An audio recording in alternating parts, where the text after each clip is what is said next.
পুরুষ নিজের স্ত্রীকে, নিজের মা বোনকে, যে কোনো মেয়েদের সাথে, বিশেষ করে তার স্ত্রীর সাথে যে পুরুষ সবসময় জেতার মতো গোয়ার তুমি লালন করে না, বরং স্ত্রীর সাথে হারতে জানে, সেই পুরুষ হলেন আসল সুপুরুষ।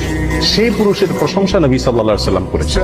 আমাদের সমাজে সাধারণত যে পুরুষ তার বউকে, স্ত্রীকে দমায় রাখতে পারে, চাপায় রাখতে পারে, কথা দিয়া, হাত দিয়া, মুখ দিয়া নানাভাবে তাকে চাপে রাখতে পারে, বীরের মতো থাকে তার বউয়ের সামনে, বাইরে যদিও বিড়ালের মতো থাকে, এই পুরুষটাকেই আমাদের সমাজে সাধারণত আমরা বলি কি, এটা জাদ্রেল পুরুষ, মহাপুরুষ, বীর পুরুষ। নবী আলাইহিস সালামের হাদিসের আলোকে এই লোকটা পুরুষ না, এটা কাপুরুষ।